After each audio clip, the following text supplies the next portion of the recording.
Buenos días, buenas tardes, buenas noches. Estamos en la tercera sesión entrevistando, pues conversando brevemente con mujeres, solamente mujeres, en esta parte de nuestro proyecto, que investigan sobre Asia, diferentes temas. La idea es, hoy tenemos a Priscila Magaña. La idea hoy es empezar, Priscila, si te parece, primero que nos cuentes quién eres, tu nombre completo, en tus propias palabras, qué haces además. Entonces, si te parece, empezamos, por favor, Priscila. Muchas gracias por la invitación. Mi nombre es Priscila Magaña Huerta. Soy estudiosa de China, pero también la Priscila completa tiene diferentes roles. Soy mamá, soy ama de casa, soy esposa. Y eso lo comento precisamente porque en una línea que sigo en mi producción académica, que es la línea de las mujeres sinólogas, es una importante variable que hay que visibilizar precisamente en el trabajo literario que producimos las estudiosas, en este caso, en mi caso, de China. ¿Qué investigas? ¿Qué enseñas? Bueno, hace poco, en una entrevista de trabajo, me preguntaban que cuál era la característica de mi perfil, si era más investigadora o era docente. Y mi primera respuesta fue, soy más investigadora y luego soy docente. Pero en el curso de esa entrevista me di cuenta que una característica o un perfil incluso es simbiótico al otro. Entonces, ¿qué investigo? Investigo específicamente política exterior de China con enfoques culturales y geopolíticos. El enfoque cultural ha sido, me parece, una de las características que ha diferenciado mi trabajo respecto a muchos colegas. Y además, en la docencia, que es lo que hago, como diría yo, complemento simbiótico a este perfil de investigación, he enseñado diferentes asignaturas en el Departamento de Estudios Internacionales de la Universidad Iberoamericana, principalmente. Justo este semestre cumpliré 8 años de estar en la Ibero. ¿Y qué enseño? Mi perfil docente en la Ibero está sí relacionado a Asia, y como no hay un cuerpo académico específicamente en el que los estudiantes versen su perfil hacia una región en específico, pues bueno, las materias que imparto son Asia, potencias emergentes. Imparto también una cátedra que se llama Cultura, Política Exterior y Relaciones Internacionales, Política Global. Imparto también un seminario de investigación, que ahí es cuando se complementa todo el perfil de docencia e investigación. Y creo que una de las claves en donde yo he encontrado en mi propia experiencia que estas dos cualidades son inherentes es precisamente mi experiencia en la Universidad de Anáhuac Norte, en el posgrado de maestría en culturas de la antigüedad, en donde he impartido las asignaturas de lo que ellos llaman literatura del lejano oriente insular y literatura del lejano oriente continental. Entonces es literatura clásica de China y literatura clásica de Japón. Igual otras dos materias son que se llaman procesos culturales, también del lejano oriente insular y lejano oriente continental. Entonces, Creo que también es importante destacar que el compaginar los tiempos de la investigación y la docencia, en mi caso, han sido muy importantes para incluso definir y enriquecer los proyectos en los que he colaborado.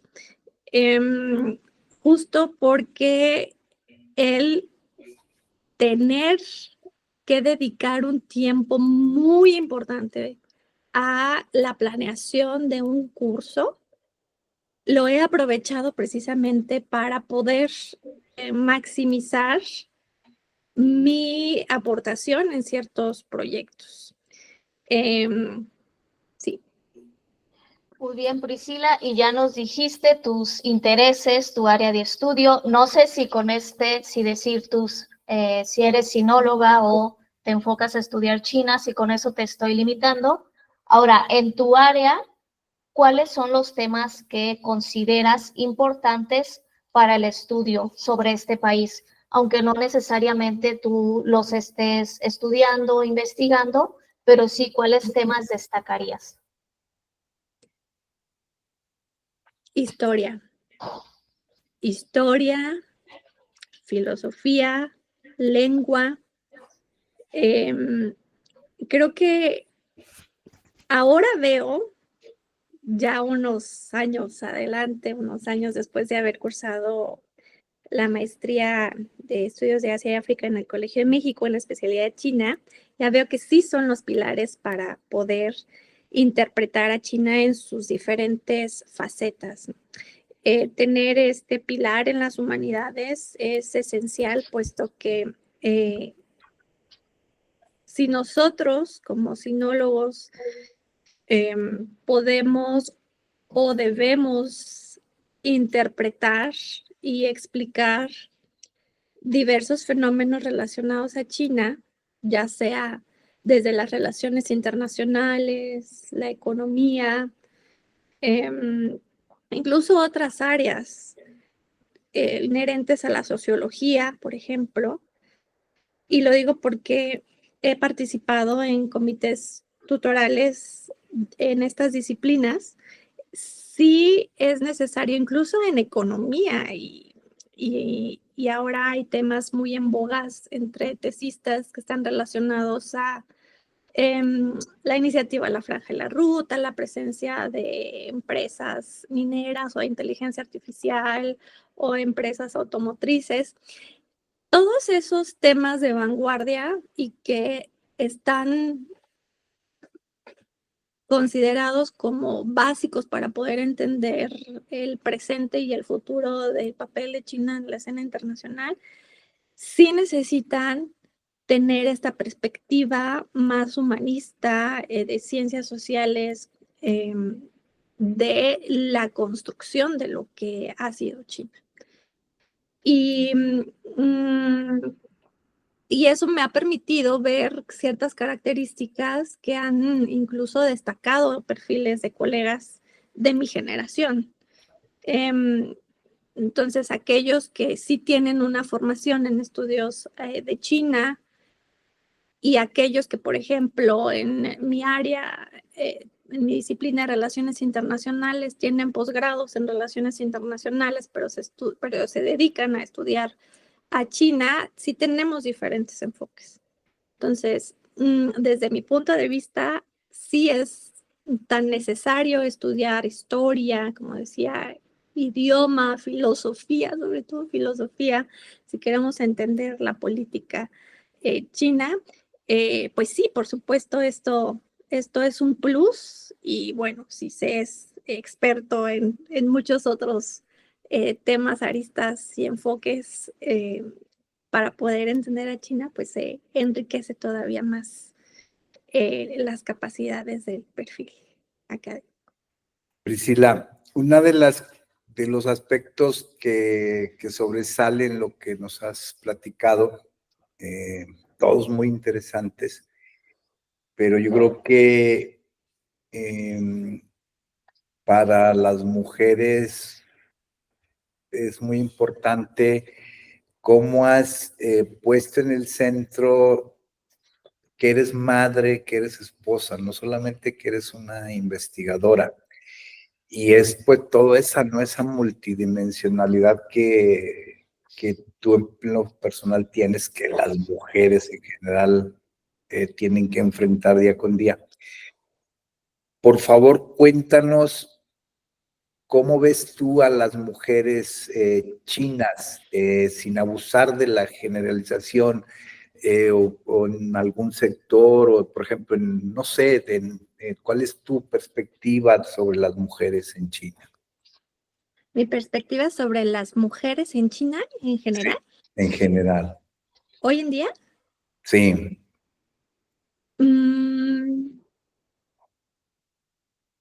Bueno, para empezar, ¿desde qué posición yo puedo emitir esa opinión, no? Podría interpretarla desde mi posición como académica, pero también puedo interpretarla desde Priscila, sí, la académica, pero que con los lentes de académica se ha relacionado con mujeres chinas de diferentes generaciones en China y en México y Estados Unidos principalmente, ¿no? En Estados Unidos he convivido con algún grupo de mujeres chinas debido a mi participación en diversas actividades académicas.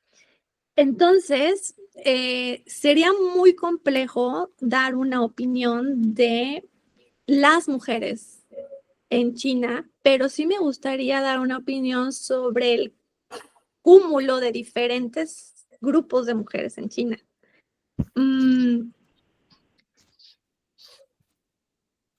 Me parece que hay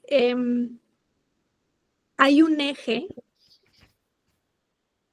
cultural que ha sido permeado por la globalización y los cambios en el propio orden internacional. Y lo digo por lo siguiente. Voy a poner un ejemplo muy claro para poder desarrollar mi idea. Cuando estaba estudiando en Beijing, tenía mi amiga china, porque generalmente tienes una yubar, una amiga con la que estudias el idioma, ella estudia el tuyo y tú el de ella. Y en una de las salidas a las que me invitó fue a la casa de su abuela. Y llegué, me presenté, empezamos a platicar y me preguntó que cuáles eran mis planes a futuro. Yo le dije, bueno, acabo de terminar la maestría, mi perspectiva es seguir con el doctorado, regresando me voy a casar porque estoy comprometida.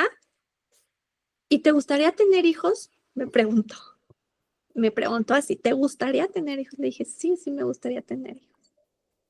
Entonces, otra de mis amigas que iba también a esa comida, una amiga canadiense, ya después me dijo, ¿te fijaste cómo se le iluminaron los ojos a la abuela? Y yo, no.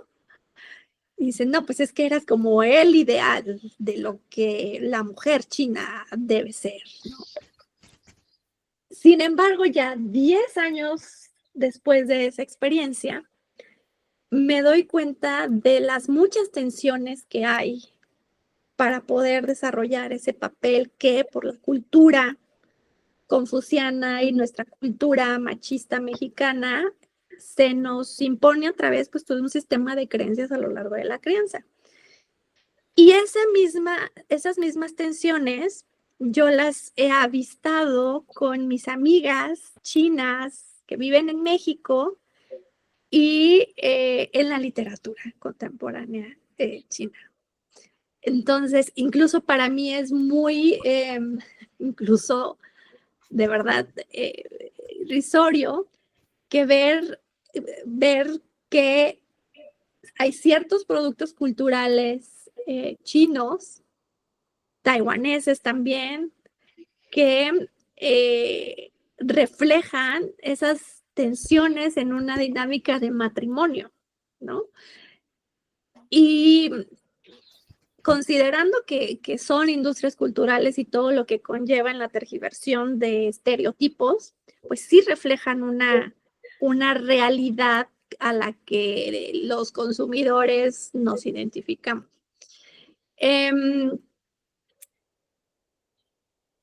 Cuando he ido en los últimos años a China, he logrado ver que, por ejemplo, las colegas con las que he participado, y cuando me voy a algún lugar, a algún café o a algún restaurante o en la calle, observo mucho,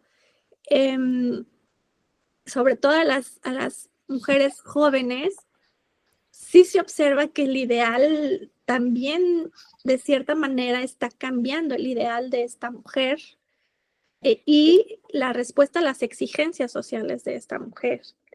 Y es muy fácil avistarlo, sobre todo en dinámicas muy cotidianas. Por ejemplo, en el café, ¿quiénes van al café? ¿Cuánto tiempo pasan en el café? Y aunque yo no pueda tener un patrón generalizado de esas observaciones, sí encuentro que hay un eco con mi realidad en México, ¿no? Por ejemplo, las mujeres chinas con las que convivo en México, incluso aquí en Morelia hay una comunidad importante de chinos y chinas en la ciudad, veo que también son mujeres. Este grupo tiene una característica muy distintiva del general de incluso las mujeres, ¿no? Por todas las razones por las que salen del país. Algunas están casadas con mexicanos, otras se han venido por trabajo, y entonces eso también me ha mostrado a mí un panorama de las mujeres de 30, 40 años que han irrumpido con este patrón de la mujer idealizada en China también. Entonces, todos estos efectos de la globalización en mujeres, sobre todo de clase media, media alta, en China o que han migrado a países como México o Estados Unidos, pues creo que sí comparten estas generalidades, ¿no? De las presiones económicas, las presiones culturales y sobre todo considerando las características socioculturales de la familia china, ¿no? Que pues bueno, ese es otro tema, pero sí, esa presión de las mujeres literal, aquí en China comparten ciertas características. Nos acabas de dar como un insight o unas observaciones muy interesantes basadas en tu experiencia, pero que son muy, muy enriquecedoras y bueno, que ya después tal vez es un tema que se pueda desarrollar más, ¿no? En un futuro cercano, esperemos.